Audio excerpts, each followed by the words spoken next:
본문은 어떤 사람의 구원에 관한 질문에 대해서 예수님께서 좁은 문의 비유를 통해서 제자들과 또 무리들에게 올바른 제자도를 가르쳐 주고 계십니다.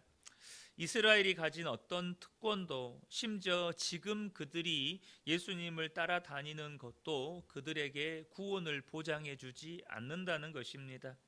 오직 예수님을 믿고 또 예수님과 동행하며 예수님이 인도하시는 대로 순종하며 좁은 문에 들어가야 한다는 것이죠. 이 가르침을 하고 있는 순간 어떤 바리새인들이 예수님께 헤롯의 위협을 알립니다. 이에 좁은 문의 가르침을 주신 예수님은 본인이 몸소 스스로 그 좁은 문, 그러니까 십자가를 져야 하는 예루살렘을 향해 걸어가실 것을 말씀해 주고 계십니다. 예수님께 가르침을 받았던 사람들 안에 궁금점이 생겼던 것 같습니다. 예수님의 말씀을 들으면 구원받을 사람이 그리 많지 않을 것 같은 거예요. 그래서 예수님께 적은 수만 구원받습니까? 라고 이렇게 질문을 하는 것이죠. 그때 예수님께서는 직접적인 대답 대신에 좁은 문으로 들어가기를 힘쓰라고 하시면서 소수만 들어가도록 정해진 것은 아니다라고 말씀해 주십니다. 24절을 보면 좁은 문으로 들어가기를 힘쓰라. 내가 너희에게 이르노니 들어가기를 구하여도 못하는 자가 많으리라. 여러분, 여기서 주님께서 이 구원받은 자가 적습니까? 라는 어떤 사람들의 질문에 대해서 좁은 문으로 들어가기를 힘쓰라는 답변으로 이렇게 대답을 해 주십니다. 먼저 여러분이 좁은 문은 무엇을 의미하는 것입니까? 그것은 예수님이 인도하시는 길입니다. 주님의 말씀을 따라 순종하며 사는 길이죠. 분명 여러분, 이 구원의 문은 누구에게나 다 열려 있습니다. 어떤 특별한 민족 혹은 특별한 계층, 특별한 어떤 조건을 가진 사람들에게 국한되어 있지 않다는 것입니다. 하지만 여러분, 이 좁은 문은 누구에게나 열려 있지만 예수님이 제시한 길을 따라가는 자들만 들어갈 수 있다는 것입니다. 군인이 전쟁을 치르듯이 또 운동선수가 운동 경기에 임하듯이 구원은 주님의 인도하심을 따르기 위해서, 주님의 말씀에 순종하기 위해서 힘쓰고 애쓰는 자들의 몫이라는 것이죠. 여러분, 구원의 문은 지금도 우리에게 항상 열려 있습니다. 그러나 영원히 열려 있는 것은 아니라는 사실입니다. 때가 되면 노아의 방주의 문이 닫힌 것처럼 반드시 닫히게 됩니다. 그런데 안타까운 건 뭐냐? 이 노아의 방주의 문이 닫힌 것처럼 구원의 문이 닫힌 후에서야 더 이상 구원의 기회가 없다는 것을 깨닫고 들어가기를 구하는 자들이 많을 거라는 거예요. 오늘 본문에서는 예수님께서 구원받을 자들이 적을 것이라고 직접적으로 언급하시지는 않았습니다. 그러나 다른 성경 본문에 보면 구원받을 자들이 많지 않을 거라고 주님 말씀하셨습니다. 그러니까 구원의 문이 닫힌 후에 이 사람들이 더 이상 구원받을 기회가 없다는 것과 또 자신들이 구원받지 못했다는 사실을 깨닫고 예수님께 이 구원의 문을 열어달라고 간청하는 자들이 많을 거라는 거죠. 사랑하는 성도 여러분, 저와 여러분이 기억하셔야 합니다. 분명 저와 여러분에게 지금 구원의 문은 열려 있습니다. 그러나 여러분, 구원의 문이 열려 있다고 해서 모든 사람이 구원받는 것 아닙니다.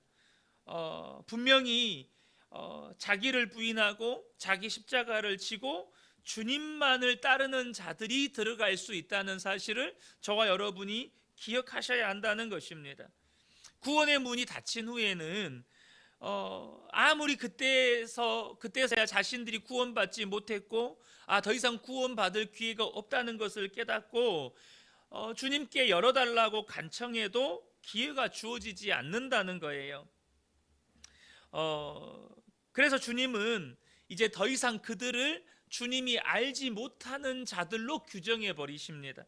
25절을 보면 집주인이 일어나 문을 한번 닫은 후에 너희가 밖에 서서 문을 두드리며 주여 열어주소서 하면 그가 대답하여 이르되 나는 너희가 어디에서 온 자인지 알지 못하노라.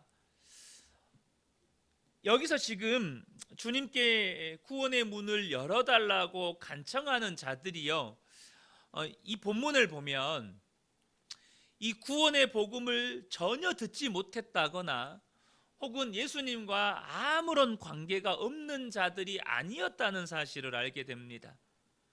그러니까 주님이 나는 너희가 어디에서 온 자인지를 알지 못하노라 라고 말씀하실 때 정말 그들이 누구인지 전혀 알지 못해서 말씀하시는 게 아니라는 사실이에요.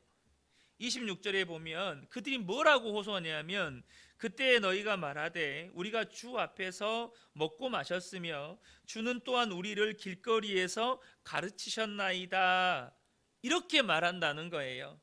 여러분, 이 말이 무엇을 의미합니까? 지금 예수님께 이렇게 호소하는 자들이 예수님과 함께 그 무리에 속해 있었고 예수님으로부터 직접 가르침을 받았고 예수님과 함께 먹고 마셨던 사람들이라는 것입니다. 그런데 그들이 구원의 문에 들어가지 못했다는 거예요. 그들이 구원의 기회를 놓치고 오히려 천국문 밖에서 천국문을 열어달라고 간절히 지금 호소하고 있다는 것입니다. 여러분, 이것이 우리에게 시사해 주는 것이 무엇입니까? 같은 공동체에 속하고 말씀을 들었다고 구원받은 증거가 되는 것은 아니라는 뜻입니다. 우리가 지금 함께 교회를 다니고 함께 예배를 드리고 함께 말씀을 듣고 함께 전도와 봉사를 하고 있는 것이 우리의 구원을 보장한다거나 혹은 구원의 증거가 되지 않는다는 것이에요. 여러분, 유대인들은 자신들이 아브라함의 후손, 그러니까 혈통적으로 아브라함의 후손이고 그것으로 인하여서 자신이 하나님께 택하심을 받았다라고 하는 부분에 대해서 얼마나 큰 자부심을 가지고 살았는지 모릅니다. 그들은 아브라함의 후손이라는 사실 하나 때문에 모든 이방인들은 다 지옥 가고 자신들만 구원받았다고 확신하는 이 선민의식 속에서 살았습니다. 우리가 예전에 에레미야서를 나눴을 때 여러분, 이스라엘 백성들은 이 성전 신학, 그러니까 예루살렘에 하나님의 성전이 있고 그곳에서 그들이 하나님께 예배드리고 있다는 그 사실 때문에 자기들은 절대 멸망당하지 않을 거라는 확신 가운데 살았습니다. 에레미야를 통해서 하나님이 바벨론에 의해서 이 예루살렘이 멸망할 것이라고 끊임없이 말씀하셨고 너희들은 바벨론 포로로 가야 된다고 말씀하셨음에도 불구하고 그들은 이 성전 신학 때문에 이 시온 사상 때문에 자신들은 절대 멸망하지 않을 거라는 확신 속에 살았다는 것이죠. 여러분, 이것은 오늘날에도 수많은 이 기독교인들 속에 똑같은 형태로 자리 잡고 있습니다. 무엇입니까? 나는 지금 예배 드리고 있다는 거예요. 나는 기독교인이라는 거예요. 우리 집안은 몇 대째 기독교 집안이라는 거예요. 나는 모태신앙이라는 거예요. 나는 우리 아버지가 목사라는 거예요. 나는 우리 아버지가 장로라는 거예요. 제가 가끔씩 안타까운 것 중에 하나가 뭐냐면 우리 성도님들이 이제 자녀들을 이렇게 결혼시키잖아요. 결혼을 시키는데 저도 종종 그런 이야기를 들어요. 상대방, 이제 우리 자녀 상대방 배우자 집안이 장로님 집안이라는 거죠. 혹은 목사님 집안이라는 거죠. 물론 그것이 얼마나 큰 복입니까? 정말 귀한 복이죠. 그런데 그 당사자가 예수 믿느냐는 거예요. 당사자가 신실한 그리스도인이라는 거예요. 여러분, 그 집안이 그 사위 될 사람, 며느리 될 사람의 구원을 보장하지 않잖아요. 그 집안의 배경이 우리의 며느리 될 사람, 사위 될 사람이 신실한 그리스도인이라는 걸 보장하지 않잖아요. 부끄러운 이야기지만 저희 친지 중에도 한 분이 딸도 교회를 안 다녀요. 딸도 교회를 안 다니고 결혼할 사이도 교회 안 다녀요. 근데 하여튼 저희 친척분이 너무너무 좋아하시는 거예요. 장로님 집안이라고. 너무너무 좋아해. 본인도 딸도 교회 안 다니고 사이될 사람도 교회 안 다니는데 집안은 장로님, 권사님이라고 너무 좋아하는 거예요. 여러분, 이것이 지금 유대인들이 가지고 있는 선민의식입니다. 자기가 아브라함 후손이니까 자기들은 구원받을 거라는 거죠. 여러분, 사도 바울이 이런 유대인들의 선민의식을 강하게 비판하면서 이런 말씀을 했습니다. 로마서 2장 28절 29절 보면 무릇 표면적 유대인이 유대인이 아니요 표면적 육신의 할례가 아니니라. 오직 이면적 유대인이 유대인이며 할례는 마음에 할지니 영에 있고 율법 조문에 있지 아니한 것이라. 그 칭찬이 사람에게서가 아니요 다만 하나님에게서니라. 여러분, 우리가 지금 예배드리고 있다는 것이 우리의 구원을 보장하는 것이 아니라 내가 마음으로 예수를 믿고 그 예수님을 주님으로 시인하고 주의 말씀에 순종함으로 오늘 하루를 살아가는 그 모습이 내가 구원받은 사람이라는 증거가 되는 것입니다. 본문의 표현을 빌리면 정말로 예수님의 인도하심을 따라 오직 좁은 문으로 들어가는 사람들, 하나님의 말씀을 듣고 행하는 자가 구원에 이른 사람이라는 거예요. 내가 천국문에 들어갈지 말지의 여부는 오늘 주님의 인도하심과 주님의 말씀에 순종하는 삶을 통해서 입증이 되는 것입니다. 믿는다고 자부하고 안심하던 이들, 자신은 말씀을 지키고 있다고 착각하고 있었던 이들, 그들의 종교적인 행위로 순종을 대신했던 이들은 크게 당황하게 될 거예요. 여러분, 말씀에 대한 순종을 여러분 우리의 종교적인 행위로 대체할 수 없습니다. 물론 우리가 예배 드리는 것 역시 하나님의 말씀에 대한 순종이라면 너무너무 감사한 것이죠. 내가 하나님 앞에 이 새벽에 기도하는 것이 정말 하나님의 말씀에 순종하는 것이고 나의 생명이 되시고 나의 구원이 되신 그 주님과 깊은 관계 가운데 나아가는 하나님과의 인격적인 관계에서 믿음에서 나오는 것이라면 이것 또한 우리가 구원받은 증거가 되는 것입니다. 그러나 내가 기도하고 있기 때문에, 내가 예배하고 있기 때문에, 내가 전도하고 봉사하고 있기 때문에 우리 집안이 몇 대째 기독교 집안이니까 우리는 구원받았다, 나는 구원받았다, 이게 아니라는 것입니다. 정말로 우리가 새겨들어야 할 사도 바울의 말씀이 있어요. 빌립보서 2장 12절에 보면 그러므로 나의 사랑하는 자들아 너희가 나 있을 때뿐 아니라 더욱 지금 나 없을 때에도 항상 복종하여 두렵고 떨림으로 너희 구원을 이루라. 구원을 이루어 갈 때 두렵고 떨림으로 구원을 이루어 가라는 거예요. 사도 바울이 이렇게 말한 이유가 있습니다. 그 이유는 뭐냐 하면 그가 유대인이잖아요. 유대인들이 어떠한 지경에 처했는지를 사도 바울이 너무나도 잘 알고 있습니다. 그들이 하나님의 택함 받은 백성이라고 하는 것, 아브라함의 후손이라고 하는 그 선민의식에 사로잡혀서 예수를 십자가에 못 박아 버렸던, 본인도 예수 믿는 자를 그렇게 앞장서서 핍박했던 자였던 것을 사도 바울이 너무나도 잘 알고 있습니다.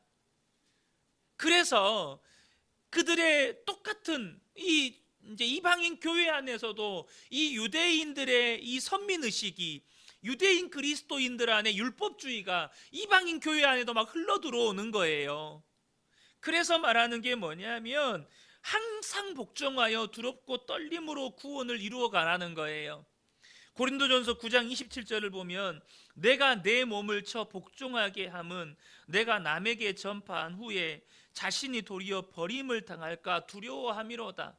자신조차도 그렇게 하나님의 말씀을 전하고 복음을 전했지만 자신조차도 어느 순간에 그 종교적인 행위에 사로잡혀서 구원에서 멀어져 있을지 두렵다는 거예요. 자신이 얼마나 종교적인 열심이 있었던 사람인지를 누구보다도 사도 바울 자신이 잘 알고 있기 때문인 것이죠.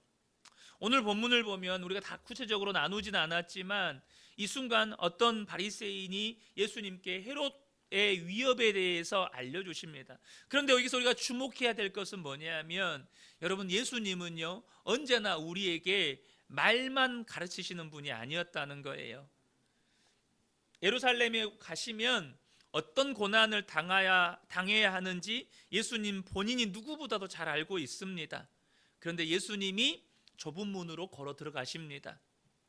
그곳에 가면 십자가 져야 하고 그곳에서 십자가 지시고 죽으셔야 된다는 거 주님이 너무 잘 아십니다. 그런데 방금 제자들과 무리들에게 뭐라고 말씀하셨어요? 좁은 문으로 가라는 거예요. 그렇게 말씀하신 뒤에 예수님이 좁은 문으로 걸어가십니다. 사랑하는 성도 여러분, 저와 여러분이 오늘 하루를 살 때 좁은 문으로 들어가시기를 축복합니다. 예수님이 인도하신 길, 오늘 주의 말씀이 나를 가르치시고 나를 이끄시는 그 길에 순종함으로 한 걸음. 제가 수요예배 말씀을 나누면서 그 김중근 목사님의 글 중에 그게 정말 기억에 남아요. 한 해 한 해, 하루하루가 아니라 한 걸음 한 호흡, 한 걸음 한 호흡, 하나님의 말씀에 순종하면서 또 한 걸음 내딛고 하나님의 말씀에 순종함으로 또 한 호흡하고, 그렇게 좁은 문으로 걸어가는 저와 여러분이 진정한 천국 백성이라는 것입니다. 이 새벽에 함께 예배한 우리 모든 성도님들께 정말 좁은 문으로 걸어갈 수 있는 놀라운 하나님의 은혜가 함께 하시기를 예수님의 이름으로 축복합니다. 아멘.